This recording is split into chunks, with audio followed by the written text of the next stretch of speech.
philosophy at Columbia University.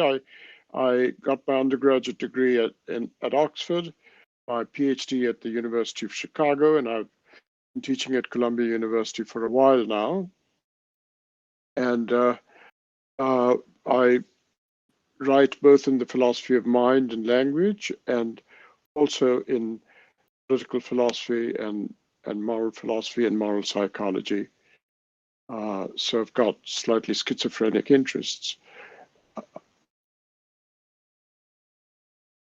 Yeah. What more would you like to know? Oh, yes. That was a sufficient explanation. So can we dive into our first question? Yes, please do. Wonderful. So your Go interpretation. ahead. Okay, good. Just gonna make sure my.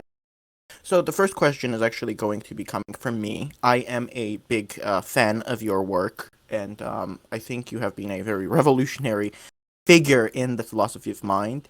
And some interpretations of your work seem to suggest that you would hold the position that disembodied minds cannot exist. Are you able to either confirm this or deny this or give an explanation or further elaboration on this interpretation of your work? Thank you.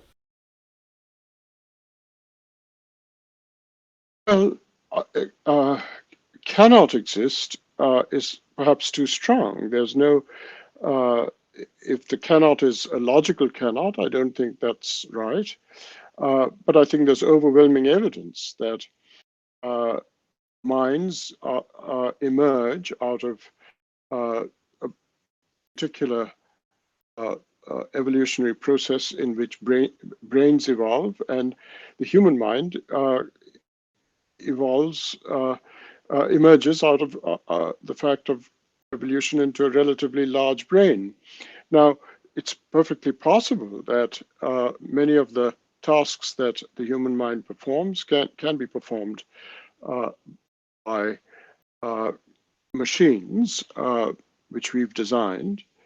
And there's this complex question of whether machines of that kind have mentality or not. And to the extent that I think we think of these matters, we think of the cannot as not a logical cannot, but just on questions of what is possible given the natural facts. It's perfectly plausible to say that unless there's some physical realization of our mental states, we can't be said to have mental states. Okay, thank you, and I will move on to my next question, which concerns some people have interpreted one of your comments. I can't remember where though. I think it was one of the lectures. So basically, some people have interpreted your work to suggest that traditional conceptions of God, an infallible agent, would devolve into some kind of a mechanism. So they wouldn't be an agent. Can you elaborate on that view as to why fallibility, for example, would be required for someone to possess agency, and how this relates to traditional conceptions of divine minds? Thank you. Well, it is true that there is a sense in which if there's no possibility of a mistake, then we are really dealing with some kind of rational automaton. And I think it's a very interesting thing to see the divinity as conceived by many believers to be indistinguishable in a way from a rational automaton. But you know, these things aren't. It all depends on how you define divinity. I mean, if divinity is defined to be somebody who cannot make a mistake of any kind, then there is a perfectly real sense in which it is indistinguishable from a rational automaton, and in that case, one would have to give it as much mentality as one gives a mechanism of that kind, which is to say no mentality at all.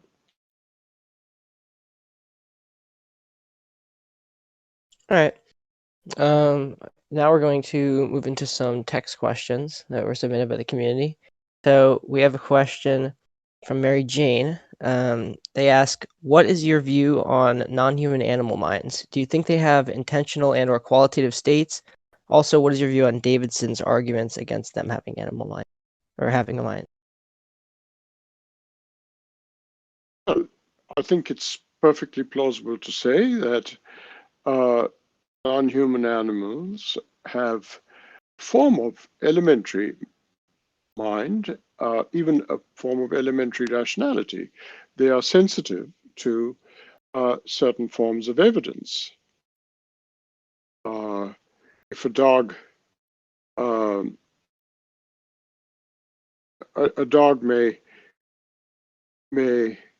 quite properly be said to think that his master has arrived at the door if he hears a noise outside the door, and the dog may go up to the door.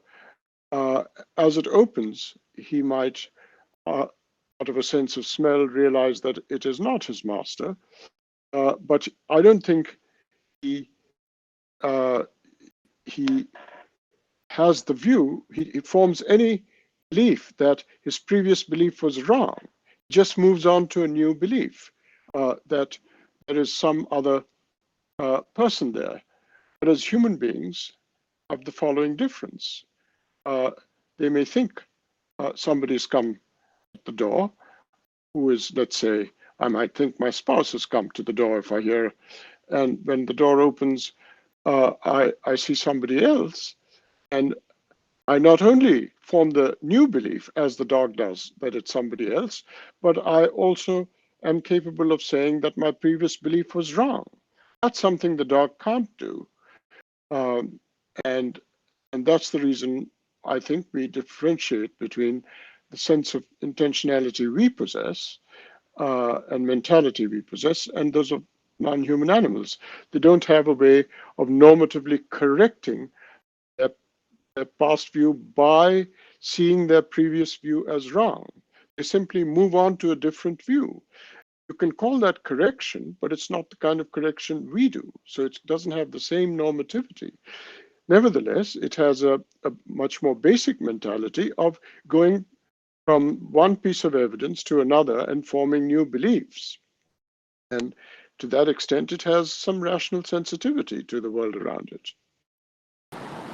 Hey, Akeel, this is Jack Angstrace. I'm helping out with this. Jack, how are you? All right, how are you? So they just also wanted to know what your view was on Davidson's argument against animal mentality. Well, I don't think I'm saying anything very different from Davidson. He may not have given this example and put it just the way I have, but you know the real difference, and I think Davidson is pretty much saying this. The real difference is that we are moved by reasons which we see when we take in a reason, we see it to be a reason. We see it as a reason, whereas dogs just respond to evidence or reasons, but they don't see it as a reason for them to do something. So they lack that second order capacity to see a reason as a reason. They just simply respond to reasons without seeing it as a reason. And would you ascribe phenomenal states to animals? Certainly, sure. Animals suffer. Animals suffer pain. They enjoy their meals. Certainly, they have qualitative states. But it is wrong to think that just because we have qualitative states and sensory states, and they have sensory states, that they are exactly to be described and characterized in exactly the same way. I think that would be a mistake, because a creature who has sensory states but also has the kind of intentionality and sees reasons as reasons, that affects the character of the qualitative states, say pains and so on, that it has. And so it would be wrong to say that pain refers to exactly the same kind of states in both human and non-human animals. The very possession of a sophisticated intentionality in human beings changes the nature of the qualitative states of pain, pleasure, etc., that human beings have. Okay, Um, makes sense. Let's skip to Luca's question. We can come back to some of the questions we skip if we run Yeah, I was out gonna go later. look in this. Yeah. Now this is Alright. something you've addressed in lectures, so at the risk of feeling it's too much. I mean, if you want to just, because some people here aren't very familiar with your work. Somebody wanted to know about why you posit external value properties and whether an internalist about value is unable to explain our mental lives. I've lost you. I can't hear you. Sorry, can you hear me now? I think I've Can you lost hear me? the voice. Can you hear me? Just try to. We can hear you. Yeah, we Yeah, can we- hear you. Just try we to can hear you, read Dr. along. Bilgrami. Yeah, try to. Try moving him in and out, maybe. Oh, okay. Yeah, I'll do it right now. 1 second.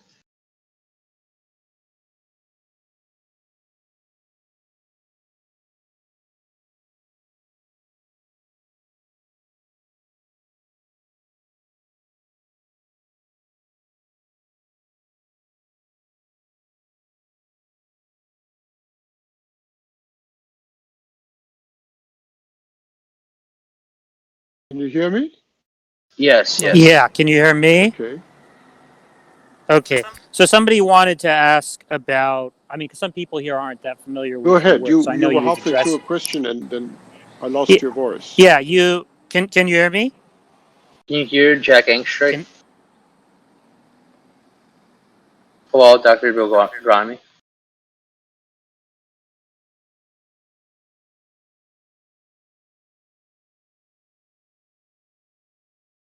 Yeah, I think Dr. Bilgrami is having trouble hearing us.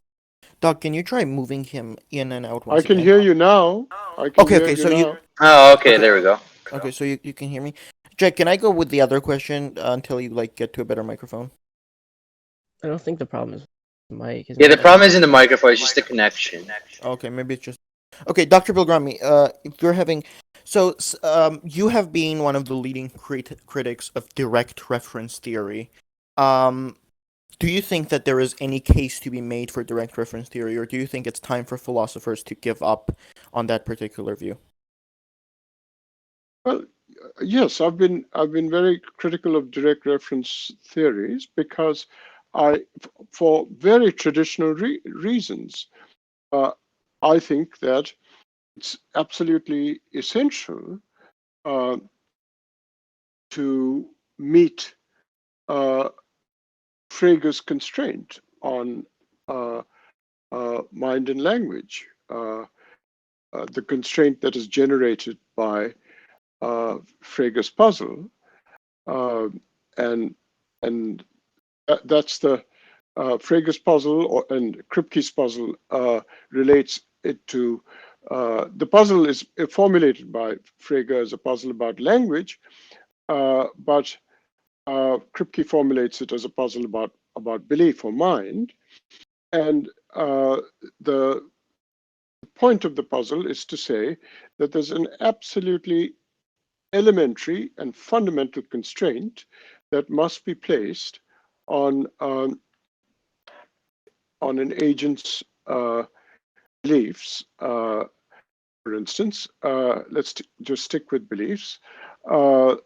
In that, so I have formulated the Fregean demand on mental mental states and their contents, beliefs and their contents, as follows.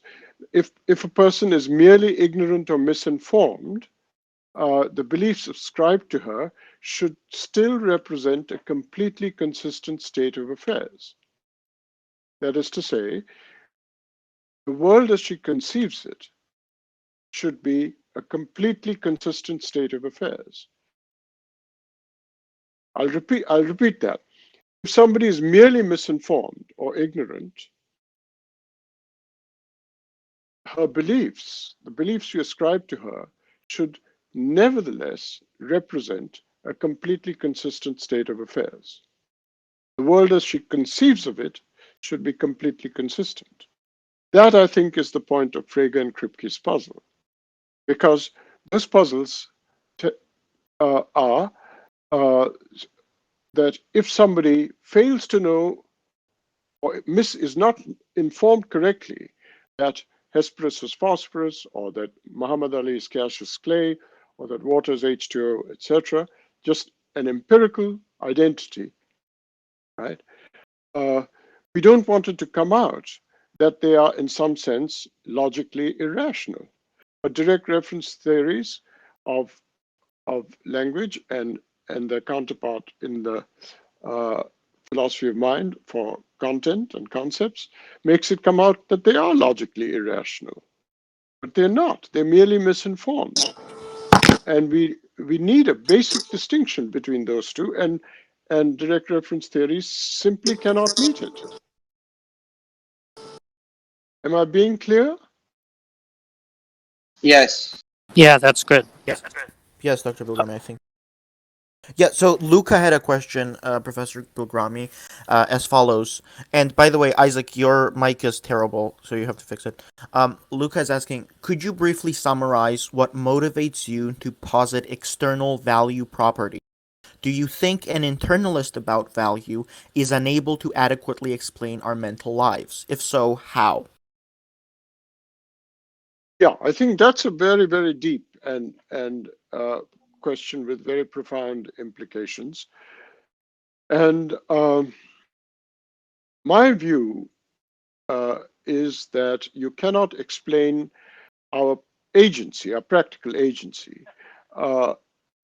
unless you see values as properties in the world around us and not something that we just make up, or as you put it, not something purely internal. So the argument I give in, I think, chapter 5 of my book, Self-Knowledge and Resentment, is that we could not be said to be practical agents unless value properties were in the world. I can give you that argument if you like. It's quite a complex argument, but so I introduce considerations of agency, practical agency, to argue that value properties must be in the world. And I don't think internalists, as you call them, about value can account for practical agency. All right. Well, I don't know if Luca wants you to give that argument, so we can find that out, and in the meantime, move to another question, because I mean that is available in Yes. some of your Yes. lectures and things. So Yes. go to Dog's question. Okay, so we'll have Dog's question, and then there's one more. So Dog asks, in some of your works, you've mentioned that you hold to moral realism, robust realism. My question in regards to that is, in virtue of what is one perception of a moral fact, what determines who's right in the case of moral disagreement? Right. So this is a question that is often put to me, in fact, often put to me by Jack. Yes, so my stand on this question, this point, has always been the fact that there is differential perception of something does not cancel out the fact that it is perception of something external. if there is differential perception by different people in, say, different cultures or something, or with different theories of the world or whatever, just because there's differential perception doesn't mean that it isn't perception of the world. Even in science, there are differential perceptions.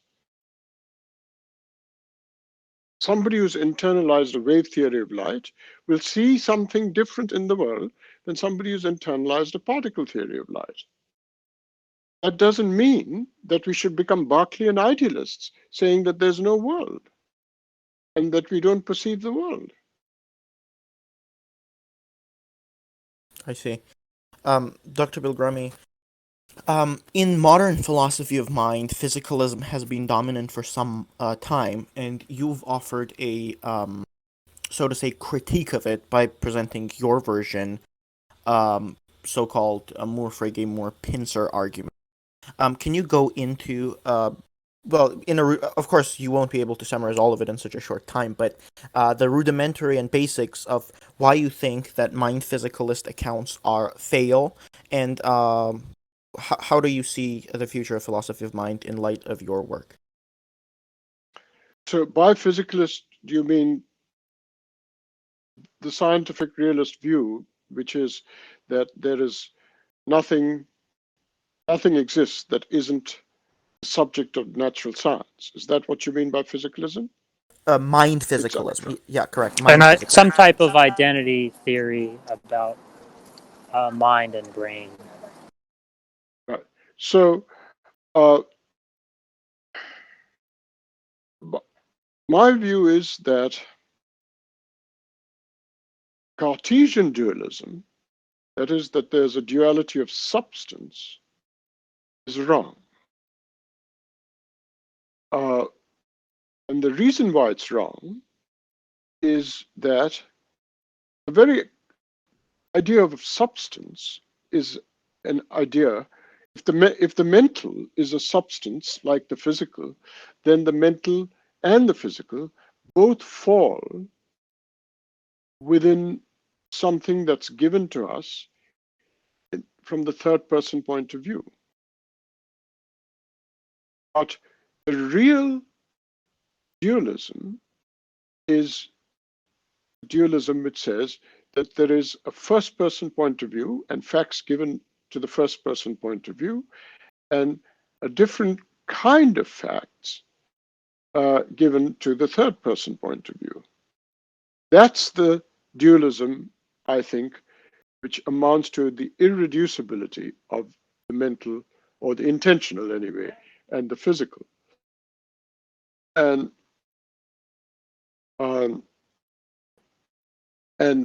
the reason why that doesn't coincide with Cartesian dualism is that since Descartes thought the mental was a substance, just like the physical, a different substance, but a substance, I think the concept of a substance is the concept of something which can only be characterized from the third person point of view.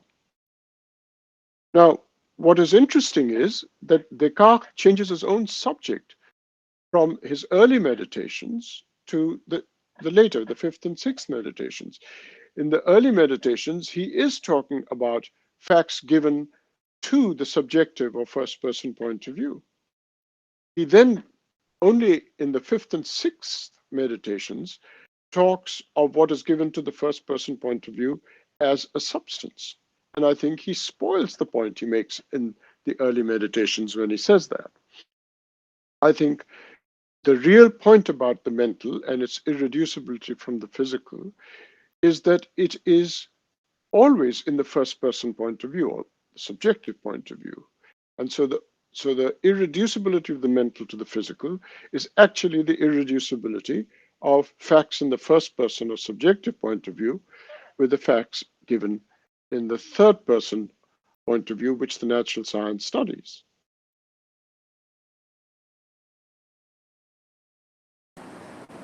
Okay, somebody wanted to know if you could explain what your dissertation, meaning as invariance, was about. So that dissertation's main thesis was it was addressing Quine's idea of the indeterminacy of translation, and it argued for, well, it's a very complex view. I can try and state it briefly. The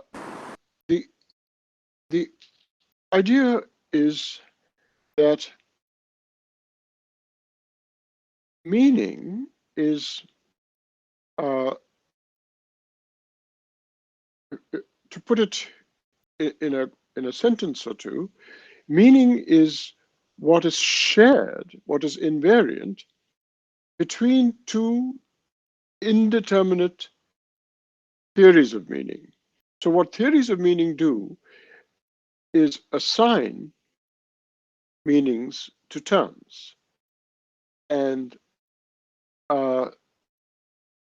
if there are two theories which assign, say, to Jack's language, to the terms in Jack's language, two different sets of meanings, right? That's what the indeterminacy of translation of meaning is. I argued that there is something that those two theories are in common capturing, even though they have different ways of presenting the common thing that they're capturing. Now, Donald Davidson presents this with an analogy with Fahrenheit and centigrade. So Davidson says that Fahrenheit and centigrade assignments of temperature capture the same phenomenon, how cold or how hot it is. So you assign 32 degrees, you assign 0 degrees, but they capture the same information. Now, I want to say that there's a very complex invariance of that kind that two different underdetermined or indeterminate theories of meaning capture in their assignments of meaning, say, to all of Jack's terms. And it's much more complicated than the standard linear transformation which goes from Fahrenheit to centigrade, because of the fact that when you assign meanings, you have to assign beliefs as well. And so what I try and show is that the invariant element is not meaning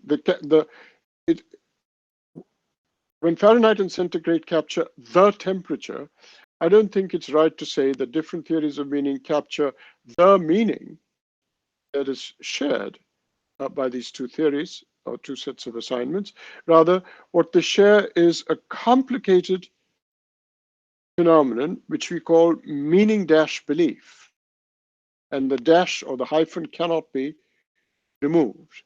So it's meaning dash belief that is shared, and I give a fairly elaborate account of what this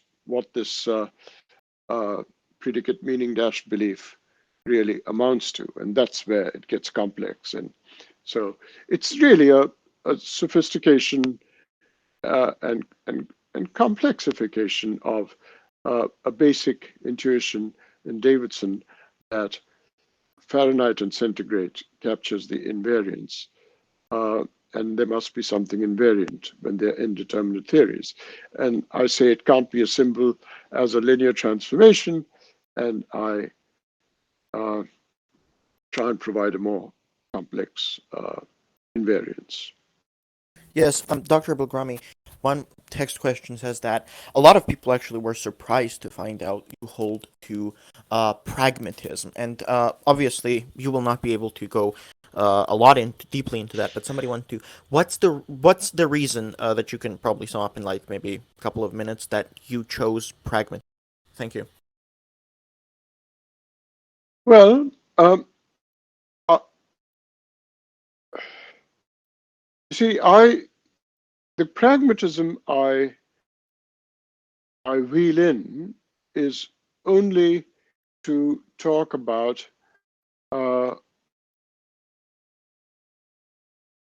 what is meant by truth when we talk of truth in more or less disquotational terms.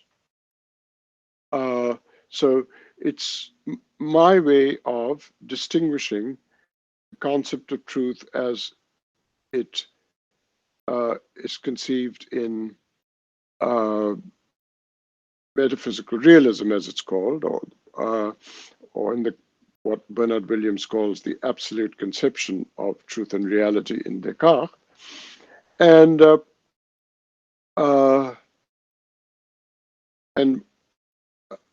I claim that pragmatism has a more satisfactory understanding of the concept of truth because it doesn't rely on metaphysical realist conceptions of a God's eye point of view, but it takes truth to be our concept,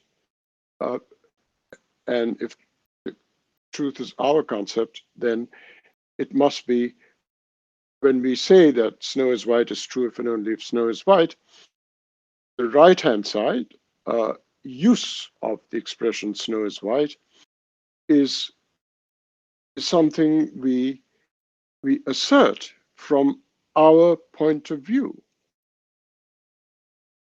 And in that sense, whenever we make truth claim, of course we make it from our point of view. What other point of view is there? But that doesn't mean that truth is in any sense second class, that it is subjective or anything like that. So it's pragmatist in the sense that the idea of our point of view is something that's always in the background, and in the foreground is where we assert truths. And what we assert when we say that something is true is truth simpliciter. It's not truth from our point of view or anything like that. So you can't say that just because we judge truth from our point of view, what other point of view is there?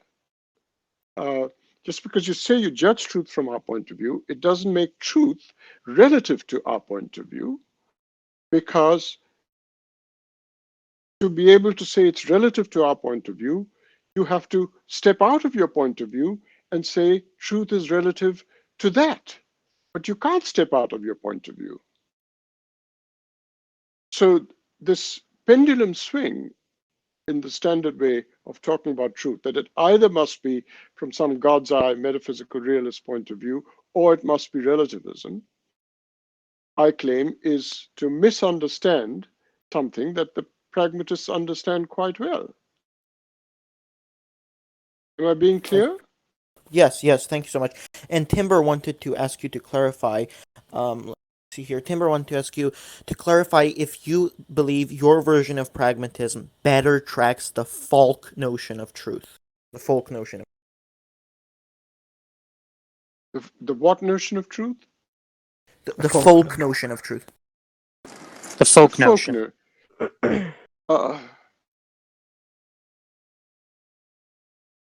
I think if by the folk notion you mean just what Aristotle said when he said, to say of the world, to say some of the world that this is so is true if and only if this is so, right?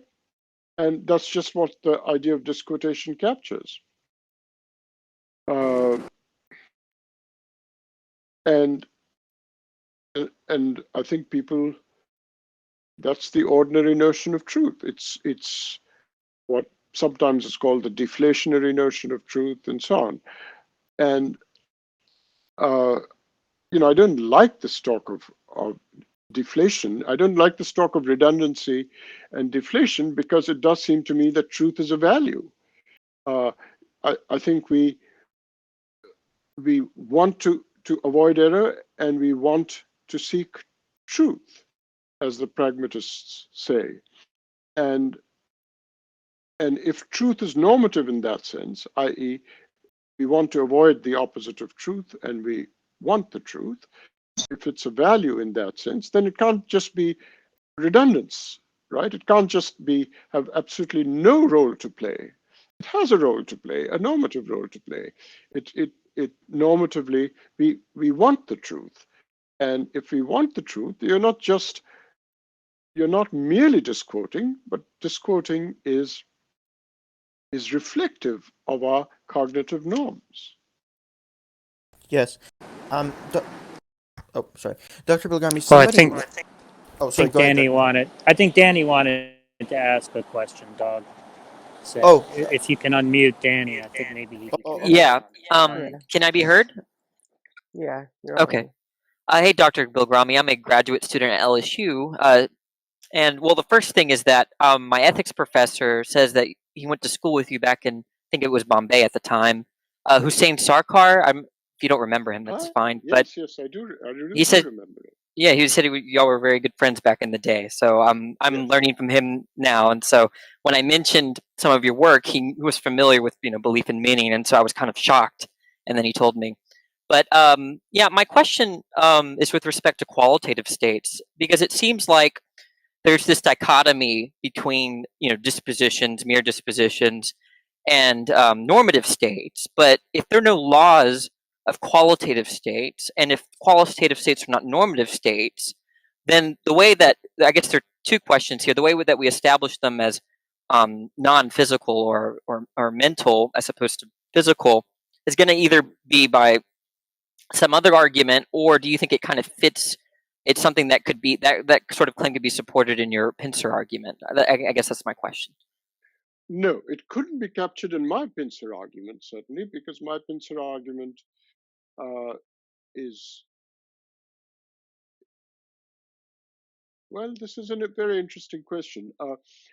You see, let me put it this way.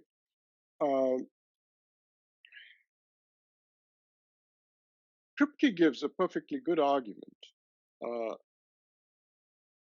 about pains and qualitative states and their irreducibility. Now, the way I would put it is to say that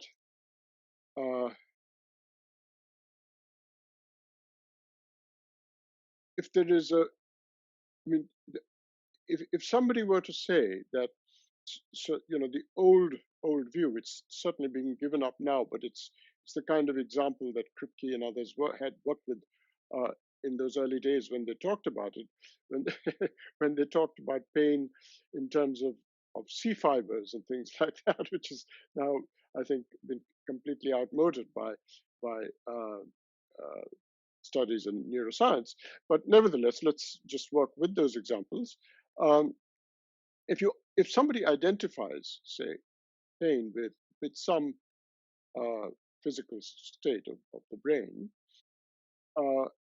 then somebody comes along and denies it, right?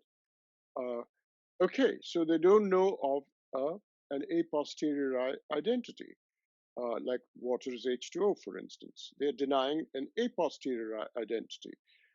Okay, so they don't know enough neurophysiology. So they're just misinformed about the world. Right? Okay, so that means that nevertheless they can be perfectly consistent, but you can't make them consistent unless you give the concept of pain a sense over and above the reference to that particular brain state. And so then the question arises, what does the sense express? And here the Pincer argument does come in, because if the sense expresses a physical state, then of course you've got a reduction. But sorry, if the sense expresses a non-physical state, then you've got no reduction, and you've granted that pains are irreducible, or sensory states are qualitative states are irreducible. But if you said that pain, the sense of pain or sensory states, is physical, then I think a, a question arises about G.E. Moore, because now you're saying that a mental state of pain is a qualitative state, is defined in terms of a physical state, right? Because it's the sense. If it's a sense, it's a definition. It's not a reference.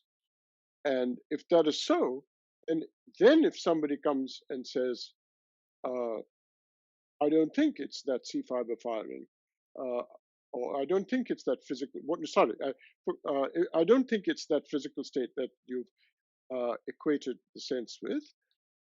If he says that, then he's literally saying something like what Moore convicts of the naturalistic fallacy of violating the open question argument that he gives, or the open question criterion that he gives, which is, it's like denying that bachelors are unmarried.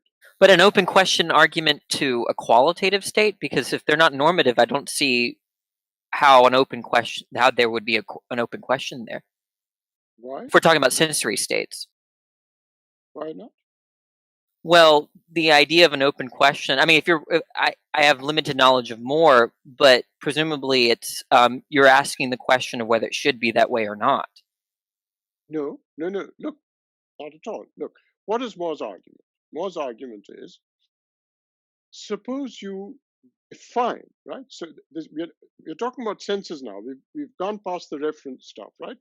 We're talking about senses. Okay, so now we're talking about definitions or senses or meanings, not reference. Okay, so if somebody says a sense of pain is some physical state, it expresses some physical states to be equated with some physical state. All right, that means it's defined to be that physical state if it's the sense. Okay, so then it must be like bachelors are unmarried men, right? Because it's defined to be that. All right. Now somebody comes along and says, I don't think it's that. And we want to say, surely he isn't making the same mistake as the guy who says bachelors are not unmarried men.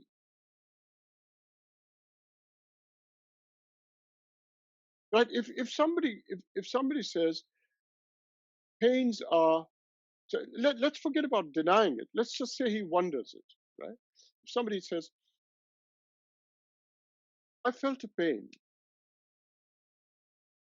I wonder if what I felt is this physical state, right?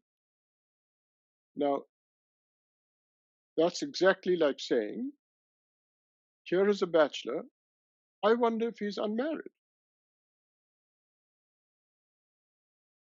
Right. So I think that my initial view of Moore was it was myopic.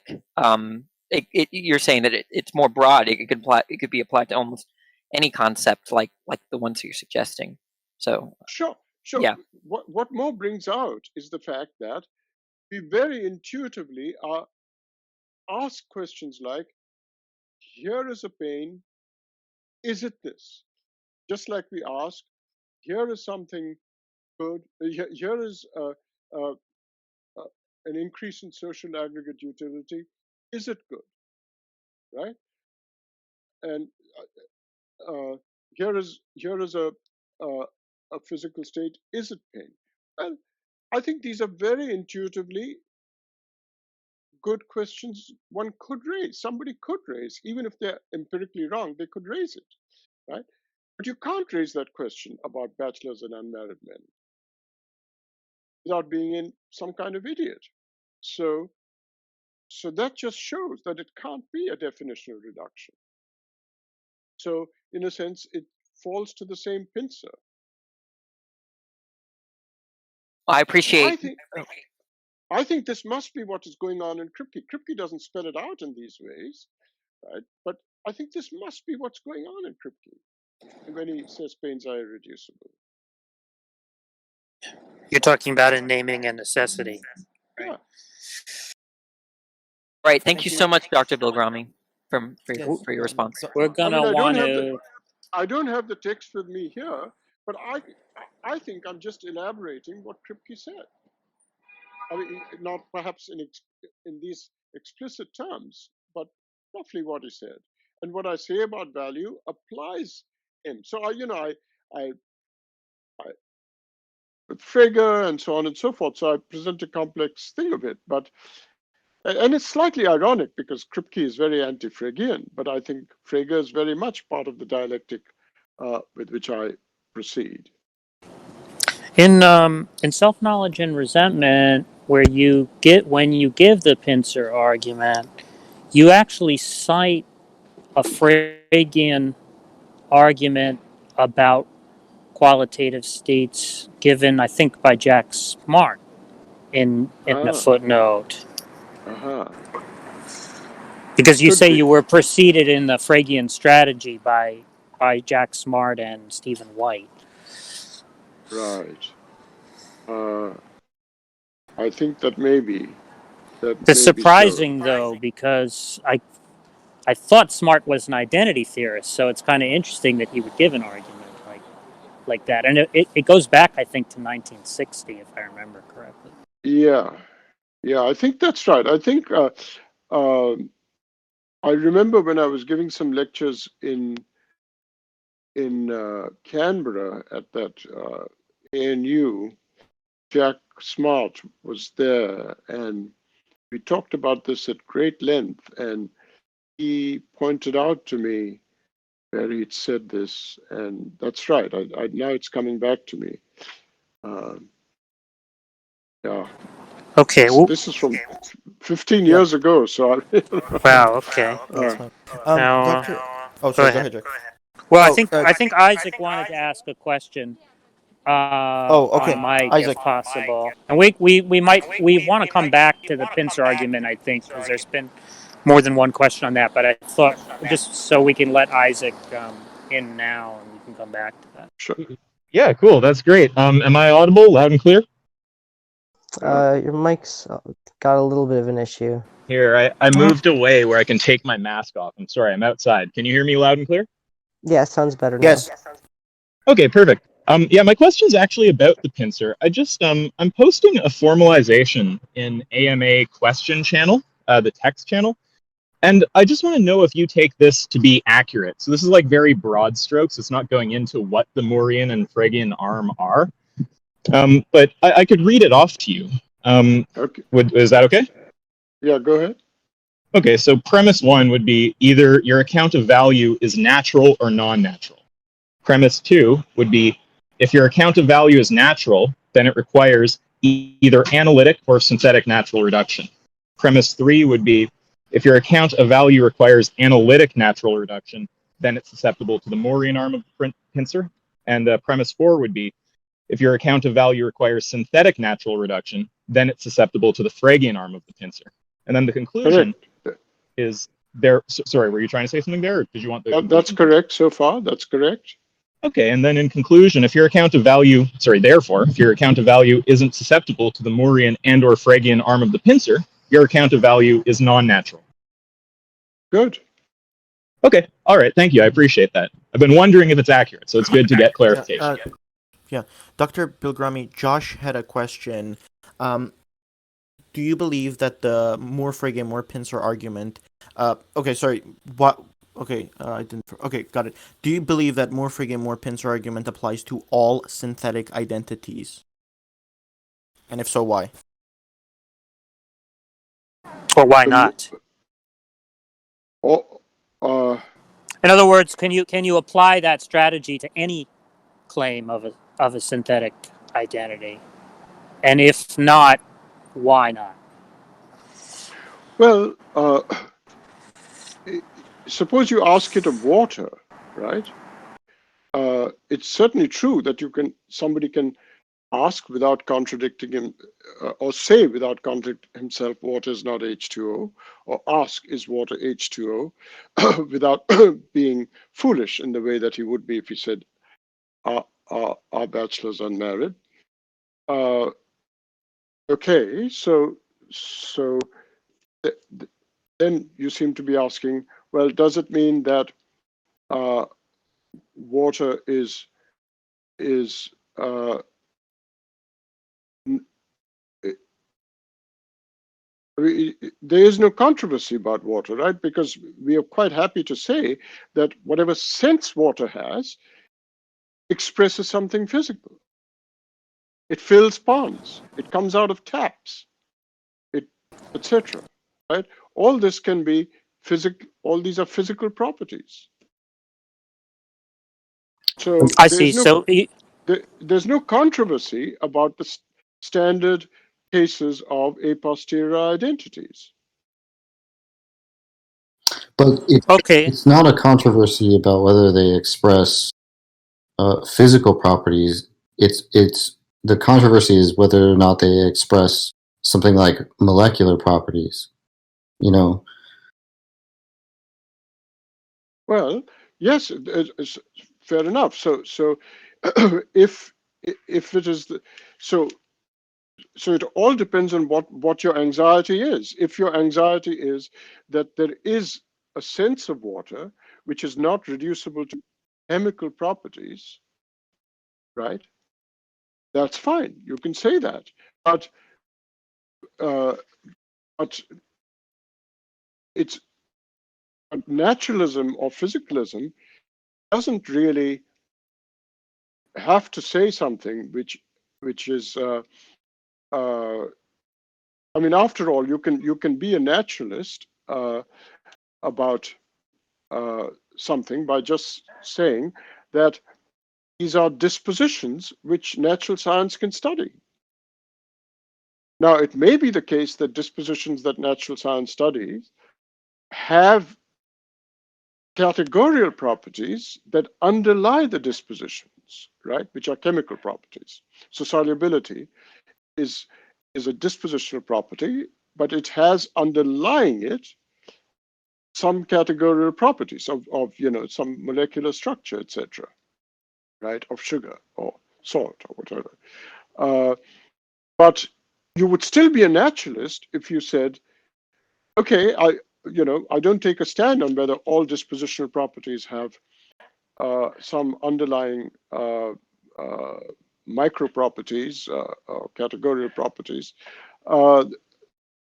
Maybe they're irreducibly dispositional properties which don't get realized in, or redeemed in something categorial, which is a bunch of micro properties like molecules, or even earlier, going back to early Greeks with the corpuscles of corpuscular theories of early Greeks, Locke and so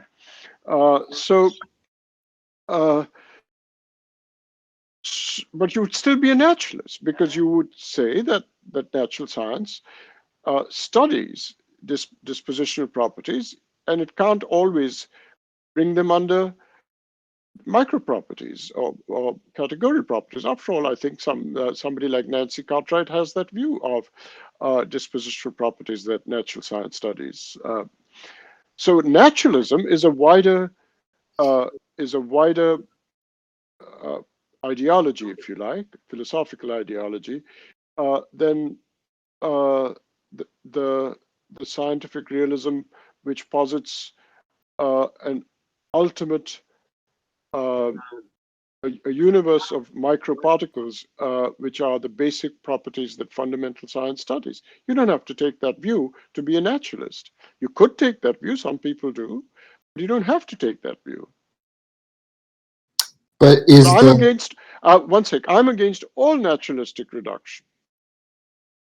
but so is the view there that if a person doesn't think that water expresses molecular properties when they're talking about water, then is it your view that they're committed to water being ontologically different than molecular properties? No, look, the reference of water is given by its chemical properties, right? The reference class Yeah. is anything that is H2O, right? That's the reference of water, according to the standard referential view of natural kinds. That's the reference of water, right? The extension of water. Now, I'm saying that if you apply the Frege part of the Pincer and you say, but it must also have a sense, because there are guys who deny that water is H2O and they make perfect rational sense. So you can only make them come out rational if you attribute a Fregean sense to them over and above a reference, right? That's the Fregean part of the Pincer. And now the question arises, what does the sense of water express? And I'm saying the sense of water standardly is taken to express such things as what Putnam calls the stereotypes. Whatever fills the oceans, whatever comes out of taps, etc. Right? And that, I'm saying, is a physical property. Those are all physical properties. And so there isn't a controversy about water in the way there is about value and qualitative states. So I don't get the point of this. Are you going to generalize your view to all a posteriori identities? The point is to bring all this in only because there's a controversy, right? There's no controversy about water. There is a controversy about value and qualitative states. Are they reducible to the states that natural science studies? That's the controversy. There's no controversy about water. So I'm missing the point behind the question. Yes, Dr. Well, it's supposed to be a kind of reductio. I don't know. Maybe Detroyer wants to come in on this because he. Yeah, Detroyer, I don't know if are you able to come on is mic? he. Yeah, Detroyer's on here, but he's typing, so maybe he's unable to. Detroyer, do you want to take the mic? Give me a minute. Yes, he's gonna take a mic in a minute. In the meantime, there was a question. Yeah, Detroyer's coming. Detroyer, just ping me when you can. And in the meantime, Dr. Bilgrami, a person wanted you to elaborate on our first question. Your belief, your view about infallible agency being somehow self-contradictory. What do you believe that means for the philosophy of religion in general? Thank you.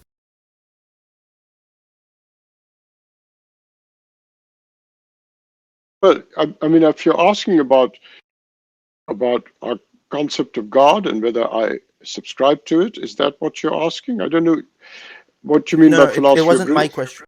It wasn't my question. I think the idea has got to be something like, does that sort of pose a problem for philosophy of religion about the existence of God if infallible agency is a contradiction?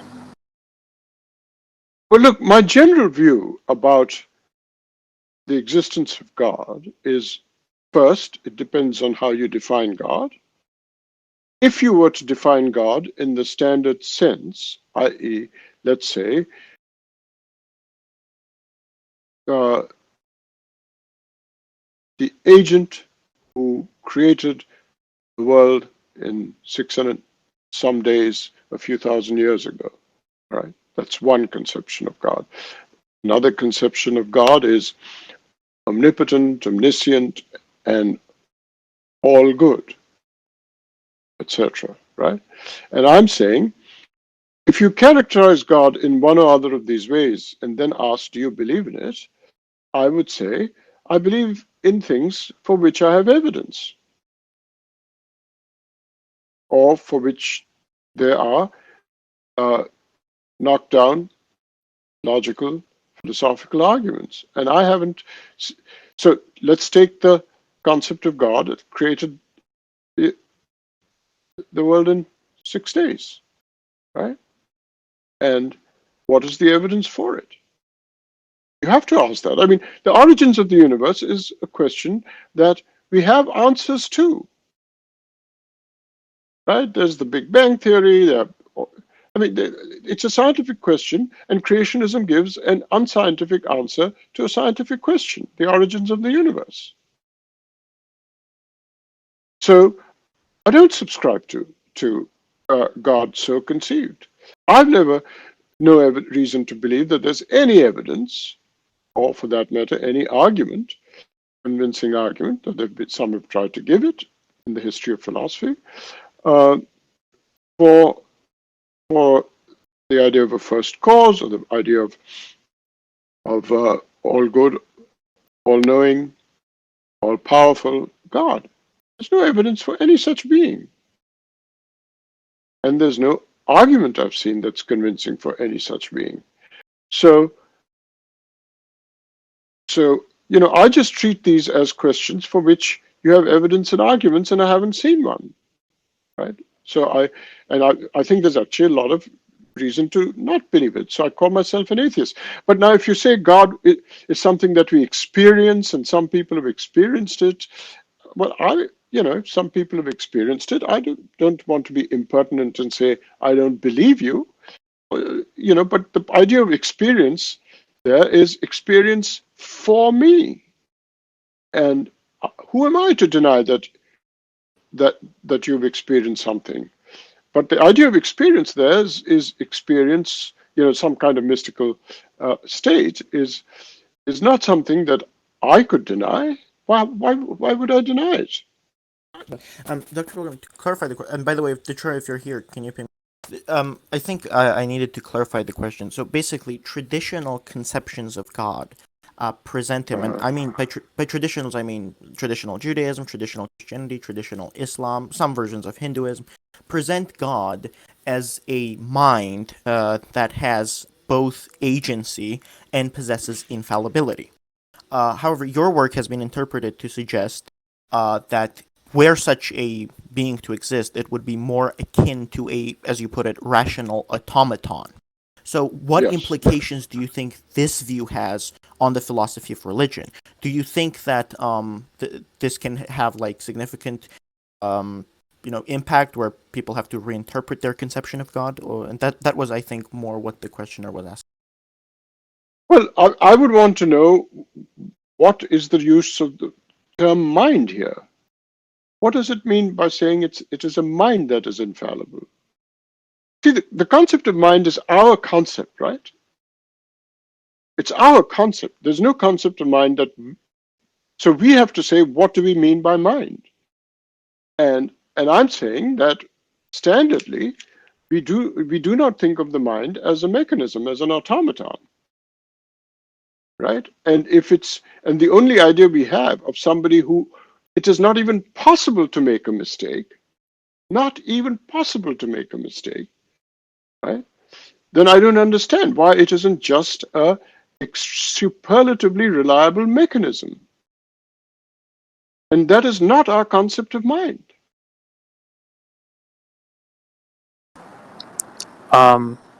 Okay, can we unmute Timber? Because Timber has a follow-up on the Frigga Moore Pincer argument. If Timber wants to be unmuted, he can be. Timber, you there? Oh, hi, Professor Bilgrami. Can you hear me? Yeah. Yeah, I just had a couple of clarifying questions. So, at least when you take in the Moorean open question, do you take analyticity to be what do you take analyticity to mean? Like something that competent speakers of the language, for example, would find trivial or would be true and something like that, or do you think deducible from the meanings? Well, I think analyticity surfaces in different ways. I mean, I don't deny. I do make a absolutely firm distinction.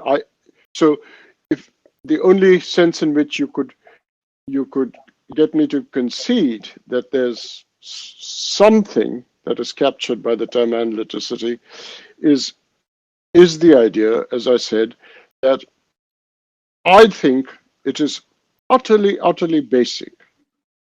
So I see. So like, oh, go ahead. Sorry. I think it's utterly basic that you don't want to say of somebody who merely is misinformed about the world that he's a logical fool. I see. Okay, so then let's consider the following question. Like, given that, let's say y has the property of being equal to 100, does y have the property of being equal to 60 plus 40, for example? Now, this may be a trivial question for us, but let's just suppose, I mean, you can make the example more complicated, like a more complicated mathematical equation, right? But let's just say, would you say that this is kind of a sentence that is open? Well, it's a lot depends on what you take.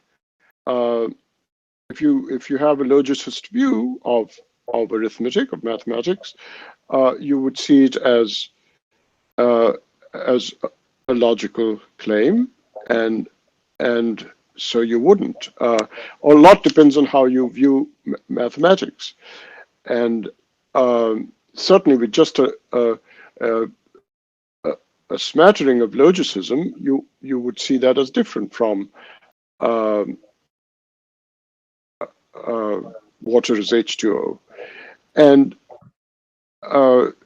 now, of course, it's highly controversial what you take mathematics to be. I mean, Kant had this idea of synthetic a priori,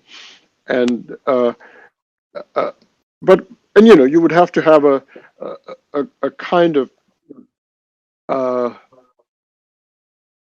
to see it like bachelors unmarried would actually require more than just logicism. It would require a certain kind of conventionalism, and these are all details about how you interpret mathematics, right? How you interpret statements in arithmetic and so on. But we could certainly contrast this with a sentence like, given that y is equal to 100, is y equal to 100, right? It seems like at the very least, that would be a closed question, right? Well, bachelors are unmarried isn't the same as bachelors are bachelors. But you would consider both to be closed, right? I take meaning questions to be closed, yeah. Mm-hmm.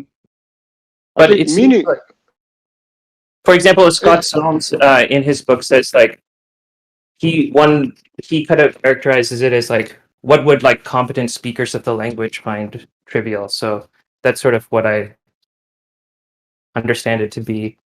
But the more like what I was trying to. But look, here's the point. When somebody speaks, right, his words to him mean something. Right. Right. I mean, if he knows what he's saying, right, then his words to him mean something. Right. Yeah. And I'm claiming that if that is so, then whatever they are, whatever that they might mean, right? Whatever they might mean, if they have to have some meaning, whatever it might be, then there is a closed question. We are here in the region of closed questions.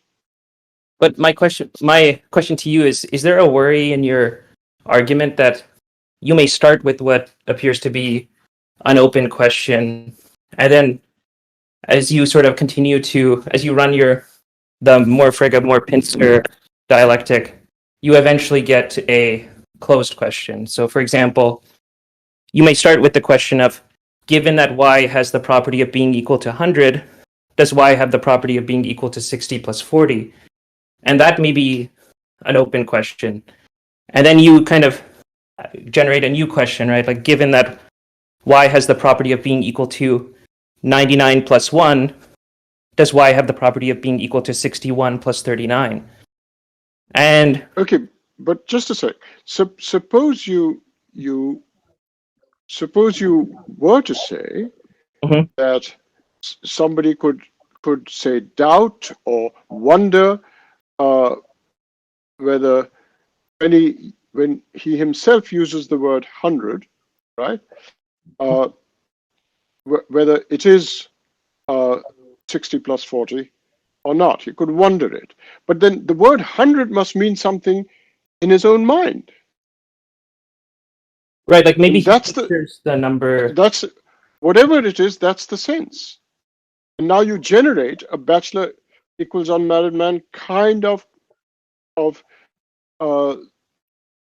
model of an equation, and then you can run your thing with 60-40 if you really think that is something that is you could raise a Frege style consideration for. But nevertheless, 100 has some sense. That can't be subject to the Frege kind of thing.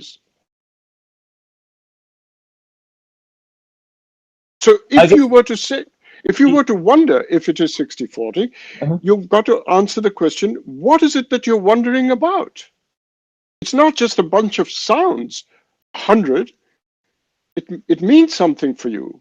But that means there is something on the bachelor equals something unmarried man model for that. Right. That's all that Frege is saying. Right. I mean, I think I follow that. But what I'm trying to say is something like, you have a concept of 100, right? And it might be very transparent to you that that's equivalent to the, let's say the property of being equal to 100 it's very transparent that it's equal to the property of being equal to 99 plus 1. But now it might be less transparent to you that it's equal to the property of being, it's equal to the property of being equal to 60 plus 40, right? It seems like the idea is that these concepts could be kind of opaque, right? We don't understand.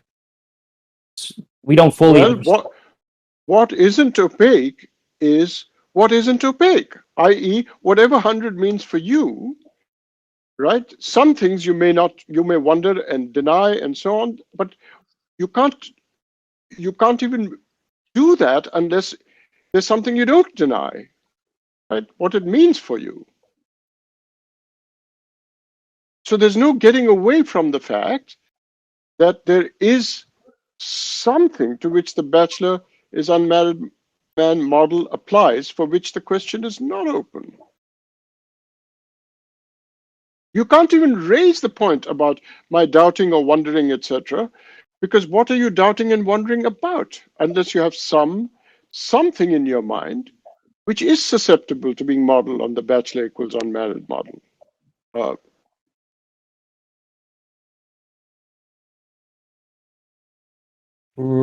Yeah, maybe it would be better if I just communicate it over. But I'll let other people ask questions. Is Detroyer here yet? That's my Or question. Detroyer, do you want to take? Yeah, go ahead. Yeah, hi, Dr. Bilgrami. Nice to have you here. I think I caught a little bit of the conversation that Josh was having with you, and when you're talking about like a water analog. And so maybe I didn't quite catch the response, so maybe if I'm repeating stuff that's already been said, point that out. But I kind of had this thought that, look, we have some sense for water, to refer to water, which is neutral over whether the referent is a chemical state, right? My notion of water is, clear, colorless, whatever it feels, lakes, oceans, whatever, is such that what could be that thing, what could be the extension there, might have any number of other properties. It might not be chemical. Maybe chemistry is just a huge blunder, right? It's consistent with that. But then So the idea is that, well, it's clearly not analytic then, that water states are chemical states. And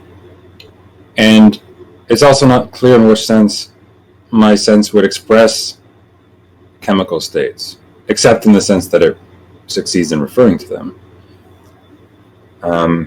Clearly doesn't use those terms or concepts. Wouldn't have to, at least. And so the question is, why would a direct analog of your Pincer argument not demonstrate that these water states are not identical with chemical states? Are not identical with what? Chemical states.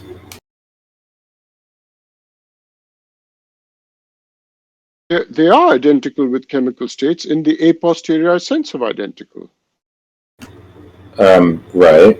But this, so, but that's what we're supposed to grant. The idea is that why couldn't we run a more Frege Pincer argument on water states and chemical states using these facts, though? The point is that, yes, we agree that the conclusion would be false since there is this a posteriori identity. But it seems to me that all the steps required to make the argument work would be there. Wait, I'm not getting this. So you don't deny that water is H2O, is an a posteriori identity that is true.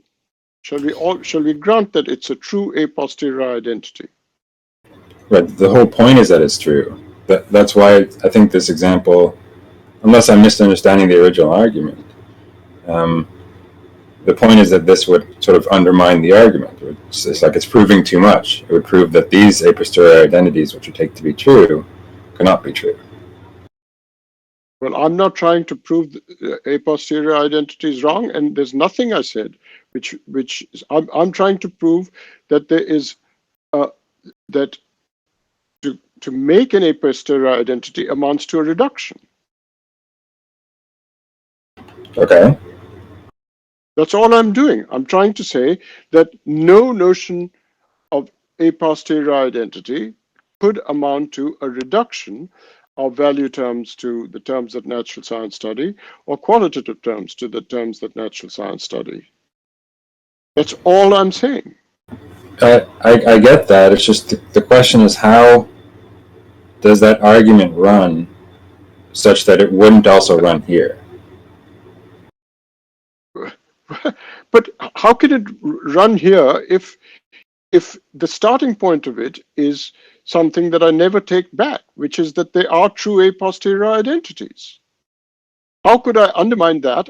I've never said, what in my argument undermines that?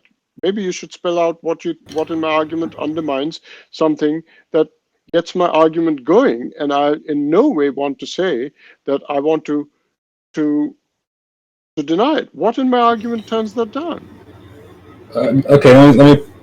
Sure. So if we took your argument, maybe this is a better way to ask the question. If we took your argument, and instead of talking about normative properties and natural properties, for example, and if we instead talked about watery properties and chemical properties, which premise would be sort of denied, right? Since we think the conclusion that they're not identical would be false. Somewhere along the line in proving that watery properties can't be chemical properties, the argument would have to go wrong. Like there'd be some false assumption or premise. I'm just not clear what that would be. Okay, so water is identical with H2O, so so in some sense of it is a chemical property, and now somebody comes along and let's say wonders whether it is a chemical property, whether it's H2O, say that particular chemical property. Sure. And we want this person to be rational in the logical sense, and so we have to say that water for him must have some sense, right? And now, if the sense, if your question is if the sense expresses another chemical property, right? Not H2O, but some other chemical property, right? Okay, so let's say it expresses some other chemical property. Fine. If somebody can't deny that that without falling afoul of G.E. Moore, right? If he cannot deny it without falling afoul of G.E. Moore, that's fine. Right. Then it's that further chemical property. It's that's okay with me. If that is so, it's perfectly okay with me. Sorry, you kind of lost me there. If it expresses a further chemical property, that's fine in this case.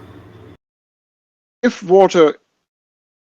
the sense of water expresses a further, it can't be H2O, right? Because we're granting that it's not analytic.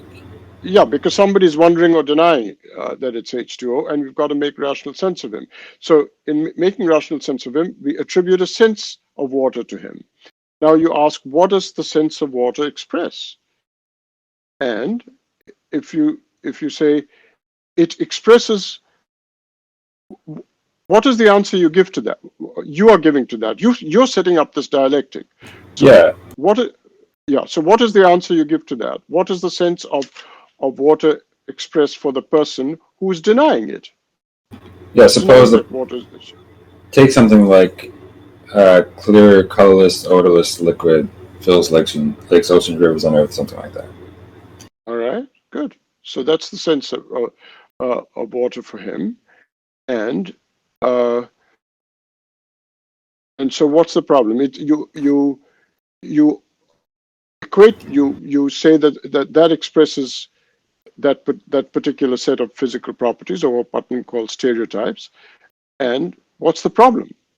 That's fine with me. It's fine with everybody else. Yeah, the problem with that is that, well, again, it's still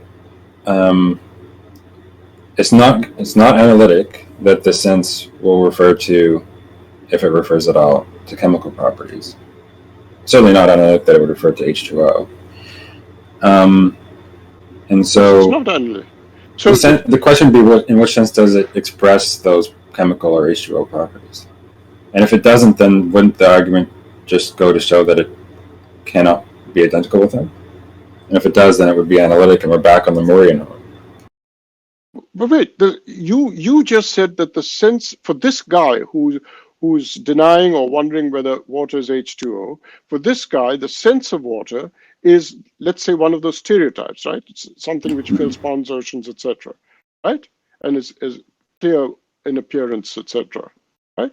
You said that's what the sense expresses. Am I right? Right. Okay. So now, if that's what the sense expresses, then the reference is H2O, right? The sense is this other thing, and I'm not seeing what the issue is. I don't want to say anything more, as I would if somebody said that of value or qualitative states. I don't want to say anything more about your dialectic. That's the end of the line for me. I accept everything you've said when it comes to water. I will not accept it if you say of value or pain, that the sense of it expresses a physical property.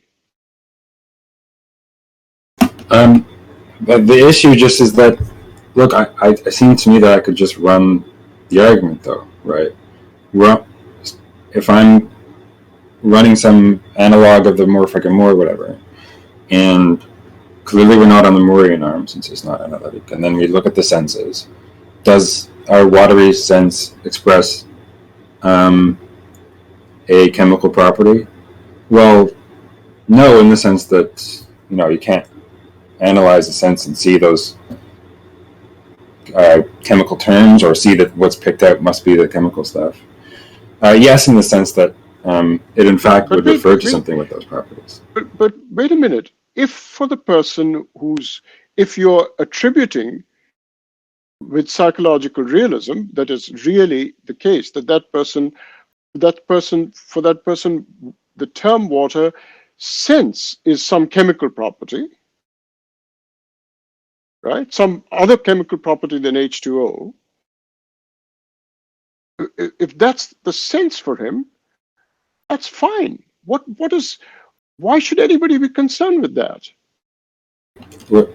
Look, take Mates's puzzle, right? I mean, or if somebody says, I wonder if bachelors are bachelors, forget about I wonder if bachelors are unmarried one. If I wonder if bachelors are bachelors, that is something you perfectly well could wonder about, because it might well be the case that the term bachelor is being used with different meanings in the two cases, with different senses. Well, we can just assume, consistent term usage and competent speakers, right? I think that's what is the matter here. Like, the idea is that, like, the sense that he's using, when you say it expresses, I mean, you grant that the sense doesn't express a chemical property, right? I mean, that just could be the case. But what chemical property? I mean, it can't be H2O, right? It has to be some other chemical property. Why would it have to be a chemical property at all?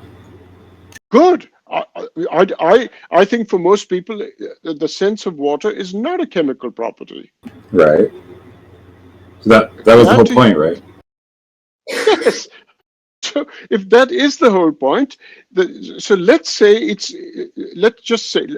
take me, okay? I may be a chemical ignoramus and say, really, is water H2O? And somebody comes along and says, look, Bilgrami doesn't know any chemistry. He's really wondering if water is H2O. He just doesn't know something about the world. But, not knowing something about the world still requires that we see him as making perfect, rational, consistent sense. So we've got to attribute a sense of water to him. So you ask Bilgrami, what do you mean by water when you say, I wonder if it's H2O? I say, oh, the stuff I just put in a glass that came out of the tap. He says, oh, that's what you mean by water. Okay, good. All right, that's what I mean by water. So now, if somebody wants to say, well, look, that's a physical property, isn't it? That stuff that came, it's something physical. I say, yes. It is something physical, and it's something physical in the middle-sized world, and that's what I'm saying. You can't say about value and qualitative states. You can't say that they're just some other physical property. You just can't say that of value, but you can say that of water. You can say that of a whole range of other concepts which you have a posteriori identities. I just am not getting this line of questioning at all. He's just saying, Detroyer, that there's no open question, right? Like, the buck stops once you give an account of the sense. You're comfortable with that sense being analytic, right? And he's saying, yes, being analytic. Analytic in the idiolect of Akeel Bilgrami. Yeah, analytic, yeah. What? Yeah, right. Yeah, he's comfortable. Analytic. Sorry, Bilgrami. Yeah, analytic in the idiolect of Akeel Bilgrami. So the question is closed. Right there. So what's the problem now?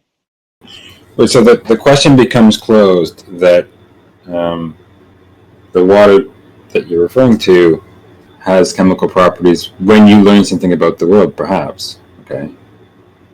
It doesn't follow from your sense that it has chemical properties.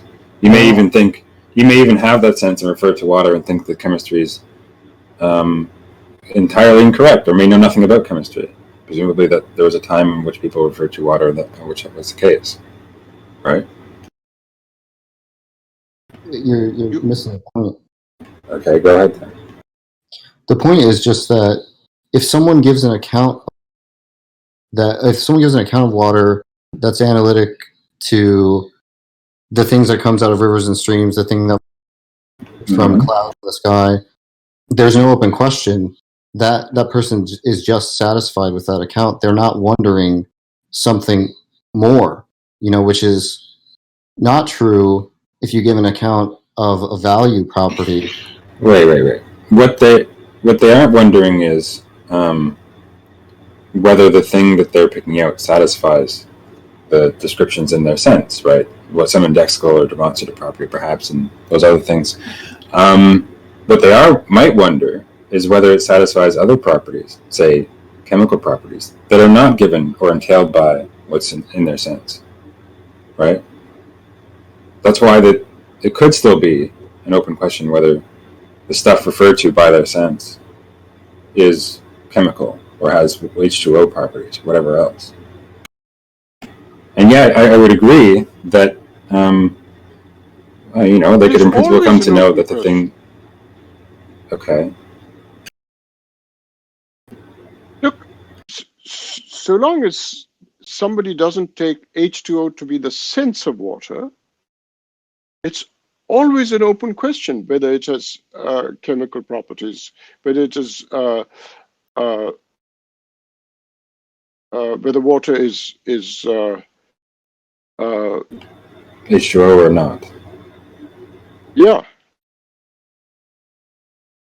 Right. And so then we ask, well, why couldn't we just go from there? Okay. Then we look at the senses. Does our water sense express a chemical property? And in one sense, no, it doesn't. In the sense that, look, you can't look at that sense and see that what would be referred to has those chemical properties. But that doesn't commit us to thinking that water is non-chemical. Do you understand how my thought? Okay, go ahead. No, I don't understand it at all. The only reason why people brought in chemical properties is because somewhere in the middle of the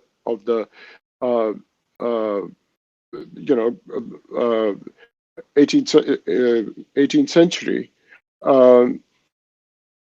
people discovered something. Right? It was a discovery. It was an a posteriori identity that was discovered. Yeah, that's not in contention. So it was never part of the. When somebody discovered it, they must have had some sense of water about which they discovered this. They must have been, whenever they used the word water, they were talking with some sense about it, right? It wasn't just a sound. So they had some meaning to it. And that meaning may have well lasted well after the discovery. So I don't know, what do you have in mind when you say that the sense, for somebody, the sense of water might be expressing a chemical property? Well, it doesn't express a chemical property in the sense that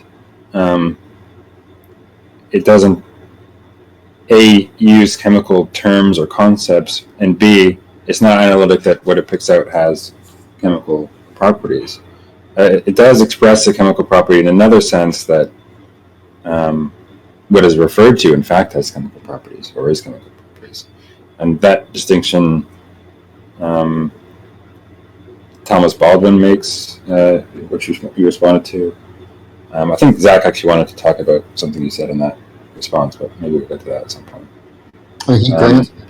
He grants that the reference is natural for the sake of argument. Right. Wait, so are you referring to Tom Baldwin's response to me in Self-Knowledge and Resentment? Yeah, correct. No, but that's got to do with, but that's a slightly different issue. I mean, unless I misunderstand what you're saying, the issue that Tom Baldwin raises is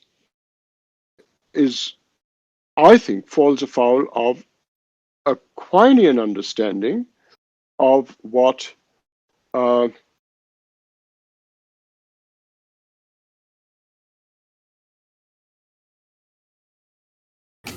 you say something about it, assuming the falsehood of a Quinian criteria of property existence or ontological commitment or something.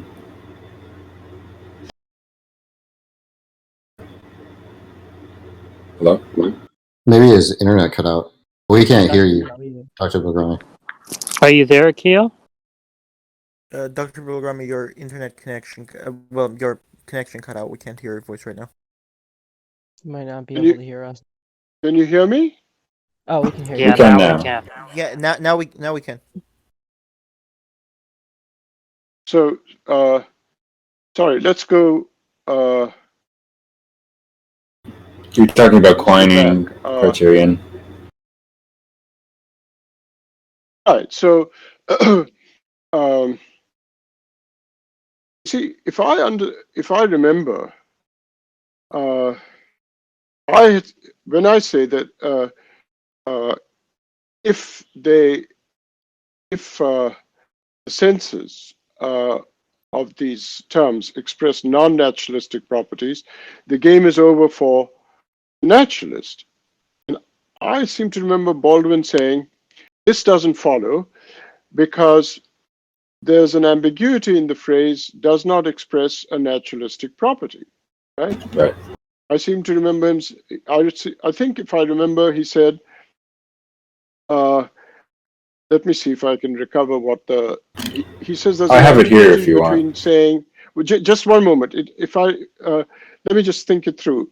Either he says it either means it doesn't express a property in naturalistic terms, or it doesn't express what is, as it happens, a naturalistic property, right?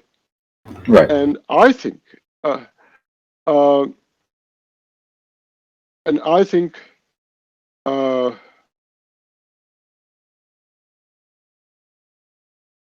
I don't think that there's such a, you see, I don't think there is that gap because I take for granted that Quine is right in saying that the only criterion there is for a property to exist is that you cannot get rid of it from our concepts, from our terms and concepts which occur in our vocabulary. If you can't get rid of something, if it's ineliminable, which is Quine's favorite word, then it exists. That is, it refers. It exists. And I'm claiming that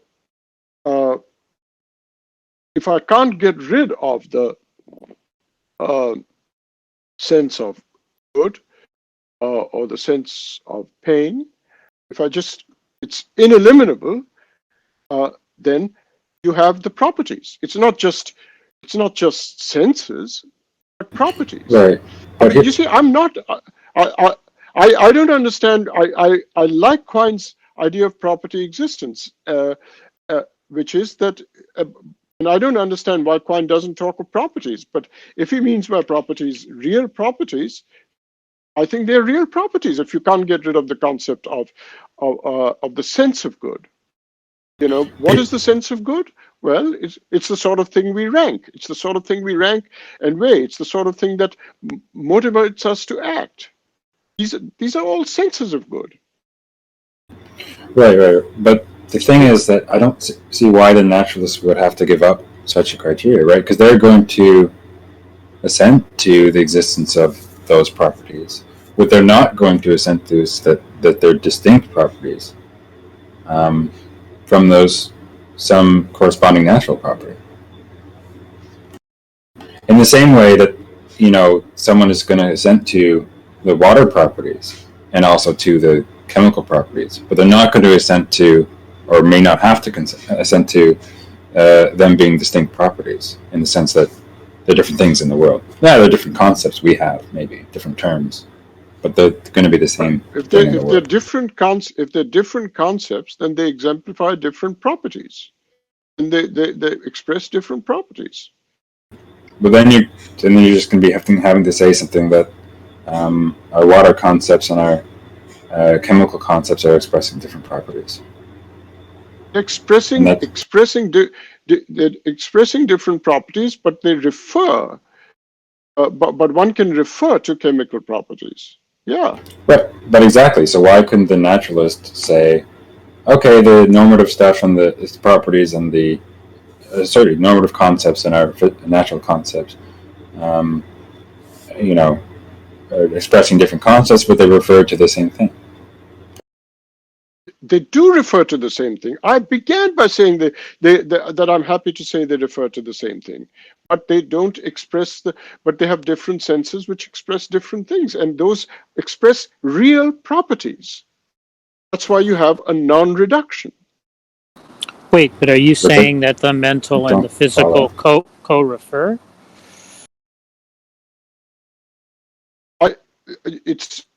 I started by saying that I'm happy to buy into the dialectic of a posteriori identities. I'm not taking that back in any of the arguments I've made. But when you run the more Frege, more Pincer argument in self-knowledge and resentment, I take it that the argument is supposed to be a rejection of naturalism about the mind, right? Sorry, go ahead. Is that Jack speaking? Yeah, that's me. Yeah. Look, Jack, there is nowhere that I would want to deny that there is.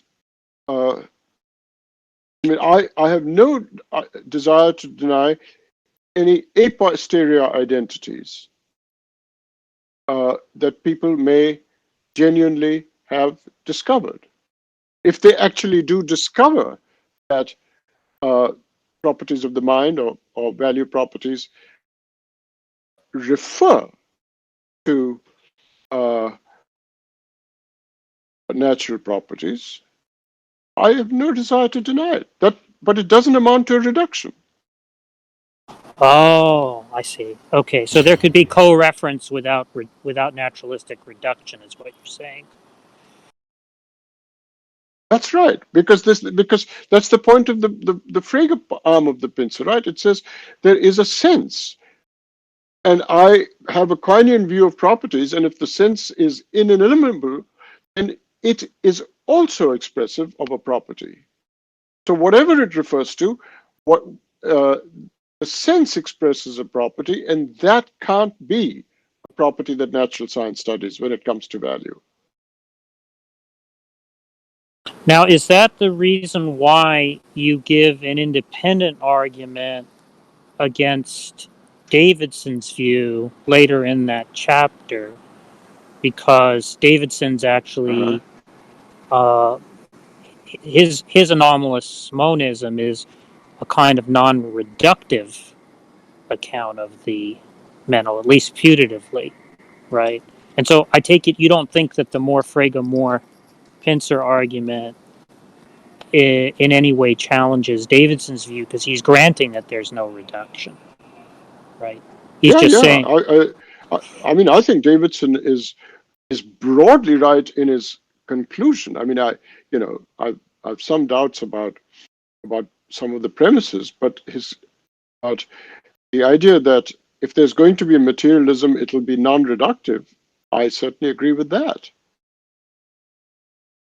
I see. So you're just saying that he has the wrong non-reductive account, but you yourself are not. Sorry, you're saying he has the wrong non-reductive account, but you're not actually taking a stand against non-reductive types of physicalism. Correct. Okay, that clarifies things a lot. But Dave, Detroyer, if there's more you want to say, go ahead. I didn't mean to take, edge you out. I want to wrap up anyway because I feel like other people have questions and don't want to take up all the time. But yeah, thanks for discussing some of these issues with me, Akeel, and maybe I'll send an email if we could discuss this further. Sure. By all means, yeah. Thank you. That was extremely helpful because we've been sort of puzzling over some of this for quite a while now. So that definitely is very helpful. Now, by the way, Akeel, yeah, if Zach wants to go, should we just get an idea about how much time Akeel has? Because I understand that Stephen let it. Here, so. I mean, because if you want to let us know when you want to get going, Akeel, we can try to wrap it up whenever. We have lots of questions, so we can keep going. But I mean, I assume you have important things to do. so I just want to be sensitive to your time considerations. Well, let's have a couple of more questions at least. Let's. Okay. All right. Hey, you can keep me posted. Godless or Zach? Let's go with Zach first. Okay, Zach, go ahead. You there, Oh, Zach? Zach's not here. Zach's not Yeah, even no, here. he's there. Left. I'm here. Oh, all right. So let's get Godless then. Oh, No, no, Zach Zach is is here. Zach is here. I missed him. Yeah, Zach, go ahead. Yeah. Go ahead, Zach. I have two questions, but I'll start with the first because it's related to the discussion that just happened. So it sounded as if you were willing to allow that you could have co-reference between two different terms, where one is normative, a normative term, and the other is maybe a natural term. But you want to say that that doesn't necessarily entail a reduction. In particular, it doesn't entail that the normative property is reducible. So I was wondering if you could say more about what you take reduction to be, because on the face of it, if the one property is essentially a such and such, where the such and such is spelled out in natural terms, and the normative term refers to that, then it would seem that by Leibniz's law, the normative property would similarly be essentially a such and such. And it's hard for me to see how that wouldn't be a reduction. So I'm hoping you can say more about what you mean by reduction. Well, you have no reduction if there are mental or value properties. I'm saying if there are mental properties or value properties, which would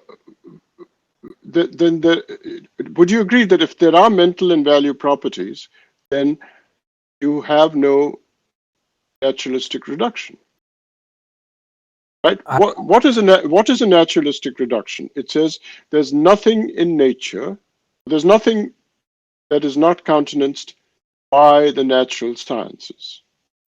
Okay, natural sciences cannot study values, cannot study value properties.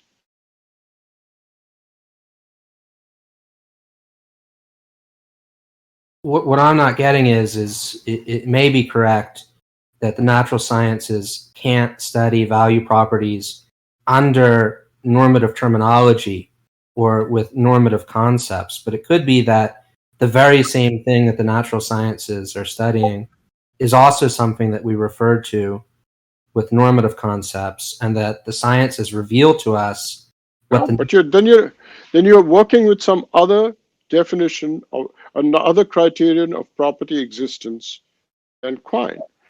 Quine's idea of property existence is the idea that if something is ineliminable, if it's an indispensable part of your conceptual repertoire or vocabulary, then there is a property. It's not just a point about language. It's a point about the world. So if you cannot eliminate, right, if these senses express something, they are these properties. Now, Baldwin doesn't accept Quine's idea of property existence, right? Criterion of property existence. That's what it seems to me from what I remember of that. And I'm saying I'm working with a Quinean idea of property existence. I think it's the only honest criterion of property existence. You can't eliminate a concept. Well, that's not just a point about concepts in language. It has a metaphysical counterpart. There are properties.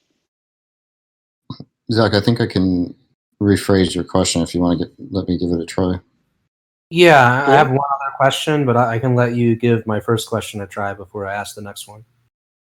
So I think the idea is that if the referent that's picked out by the sense, what we mean when we say the sense expresses a property and it has this referent, then it sounds like we're saying the referent has a non-natural property.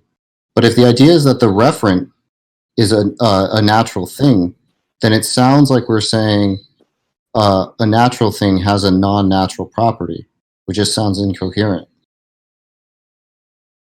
The term has a referent. The term has a sense. It's only because it has a sense that you can make sense of these guys who wonder or deny an a posteriori identity.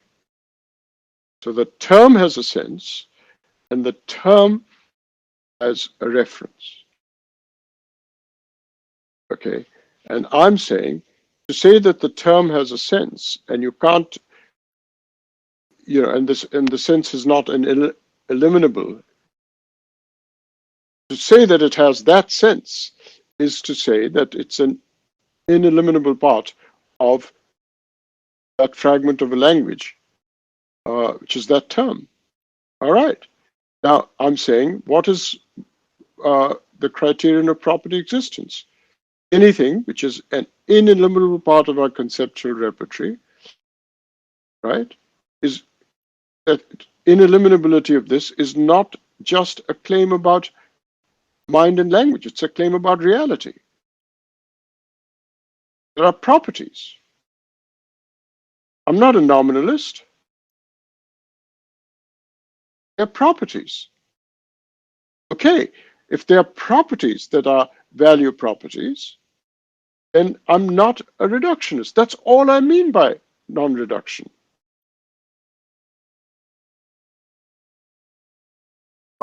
If you can't get rid of the concept, right? If you just can't get rid of the concept, that means you've acknowledged that there are certain properties which are not reducible to other properties.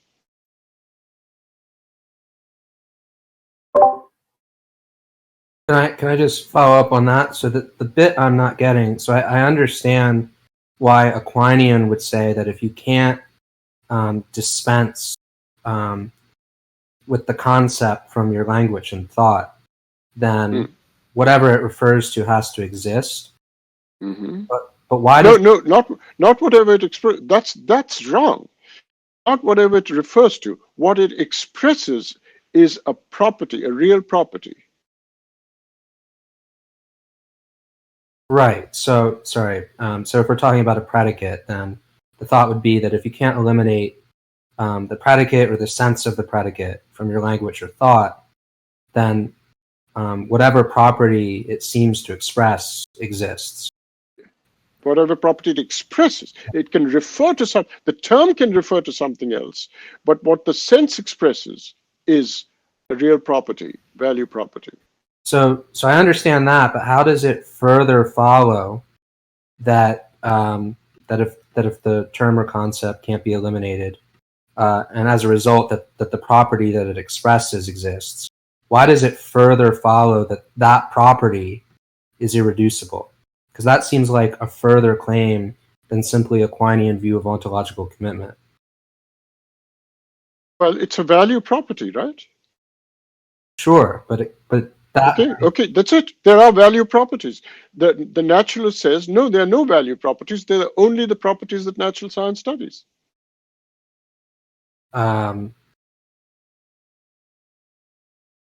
Yeah, it may be that we just mean different things by naturalism. That actually kind of leads me to my second question. But I'm very clear about what I mean by naturalism. What I mean by naturalism is just the idea that what the natural sciences study exhausts what nature is, or what the world is.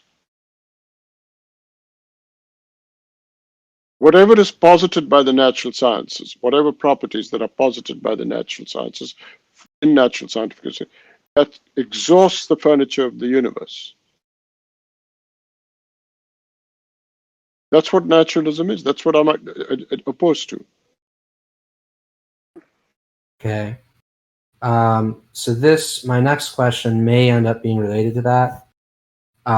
So when it comes to physicalism, for example, which some people understand to be interchangeable with naturalism, but I suppose it depends on who's talking.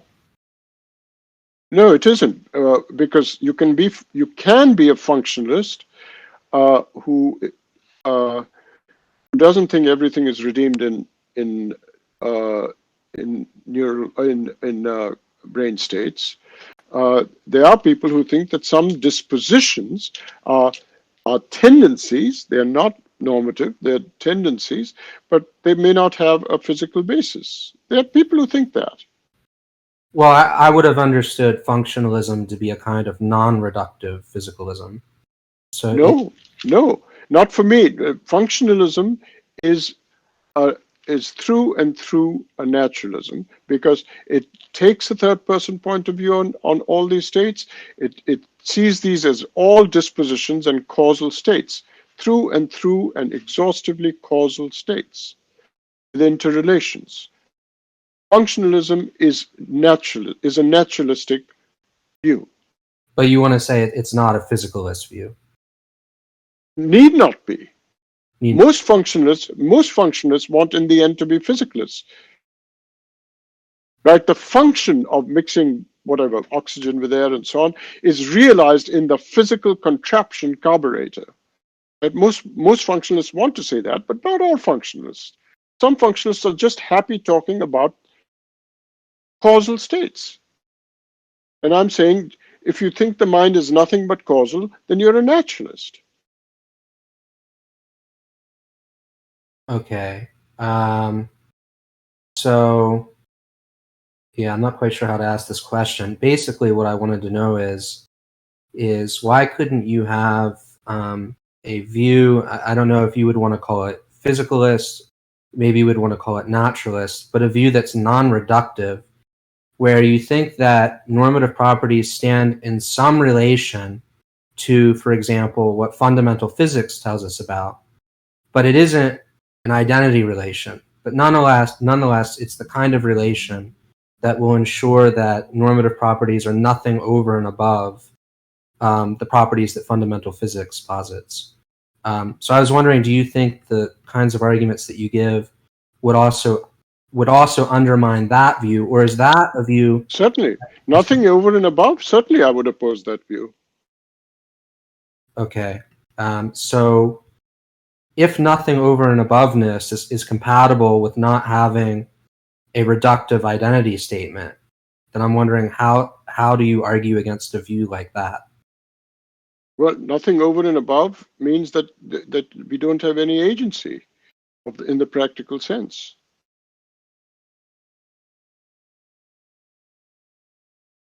Look, for me, value properties are basically properties that prompt our practical agency, right? So, if you say value properties are nothing over and above properties that the natural science studies, well, the properties that the natural science studies are only something you study from a detached, disengaged point of view, not the practical agent's point of view. Okay, so you're proposing a view that we are completely disengaged. The only thing we do is predict and explain. We don't have practical agency. All I can say is, are you serious? So let me ask one more follow-up question. This will be the last one. It sounded like you were assuming that if a property is nothing over and above the properties countenanced in the natural sciences, then if the properties in the natural sciences can only be studied from a third-person perspective, then the property that's supposedly nothing over and above the natural properties also can only be studied from a third-person perspective. So my question... That sounds like a tautology to me. If there's nothing over and above, it follows from that. That's what the phrase "nothing over and above" means. Well, there are other ways of understanding it. So, like more recently, people have tried to understand it in terms of metaphysical grounding, or to say that some properties are nothing over and above some other properties is to say that the former properties fully ground the instantiation of the other properties. And that doesn't necessarily carry with it any view about how we represent those properties or how we would have to think about them. Well, but that's what I'm saying is if you take the view that the indispensability of these concepts does not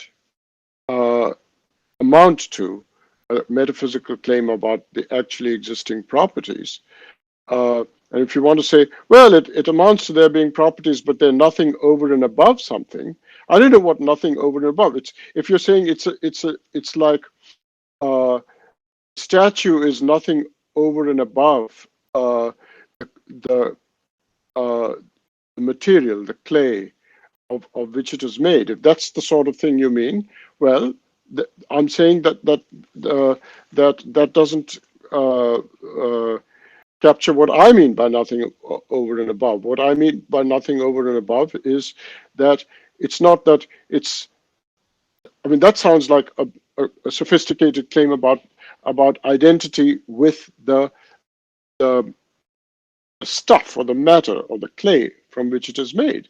But a statue can have a sense which it goes beyond that. So it is over and above that. If you take the Quinian view of property existence seriously, that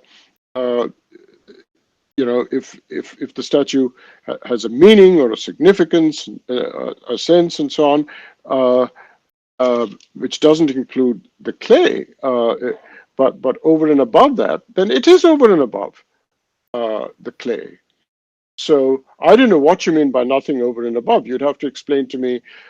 Do you mean it to be in the sense that people talk about the relationship between the sculpture and the clay and so on? These are, it all depends on how you spell it out. But Well, I would say that the whole point of sense is that it goes beyond those kinds of things. The sense of it will always surpass, outrun these things that it's supposed to be in your use of the term nothing over and above. Sense will outrun whatever it is that you are claiming it's not nothing over and above. So let me, one last question about the statue and clay example, because I think that might actually be really helpful.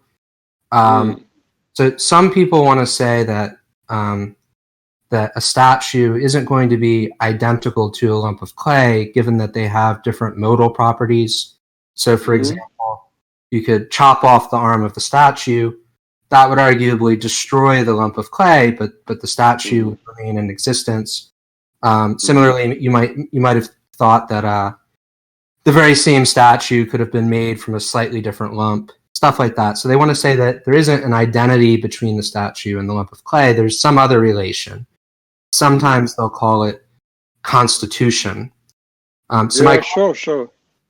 So it sounds like you want to say that there being a constitution relation between the statue and the lump of clay, that would not ensure that the statue is nothing over and above the lump of clay. In fact, the statue would be over and above the lump of clay. Am I correct? Absolutely correct. Yes. So do you think if someone held that the statue is something over and above the lump of clay in that sense, in the sense that you use it, that they couldn't be a naturalist? Because presumably the statue then is going to be over and above the lump of clay, which is the thing that the sciences presumably study. So would that mean that naturalism... Well, no, I mean, it all depends on what your meaning of the word statue is. Look, if it's like water, then, its sense could express a purely physical property. My point is that all these metaphysical sophistications about constitution, grounding, and so on, you have to run them through the Frege mill. You have to run them through the Frege arm of the Pincer. If you run them through the Frege arm of the Pincer, and you get somebody denying things, you get somebody wondering things without running afoul of more. Right? I mean, and it seems intuitively like an open question. Whether it be constitution, whether it be grounding, whether it be a posterior identity, I don't care what the theory is, right? If you can run it through the Frege mill and the senses are needed to make rational sense of the person who wonders, denies, etc., then you've got the arm going, the more arm waiting to be, more arm of the Pincer waiting to work. That's it. So if you can wheel in any view you like, constitution, grounding, whatever you like. The crucial bit of the argument is, does the Frege arm kick in? And if the Frege arm kicks in, then the more, and it doesn't matter. I mean, I don't think there are many things that are reducible to the properties that natural science studies, but I reckon things like intentional properties, value properties, and maybe qualitative states are like that. Okay. So whenever you're tempted to ask, whenever you're tempted to bring in these sophistications in metaphysics to the a posterior identity view, you just have to ask yourself, does the Frege arm of the Pincer run or not?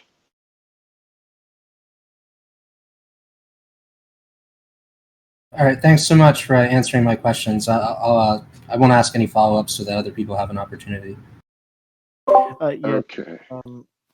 Thank you so Okay. much. I better go and fix some supper for. Thank you, Akeel. Maybe we can do this again sometime if it was not too unpleasant for you. No, it was very pleasant, and I enjoyed it a lot.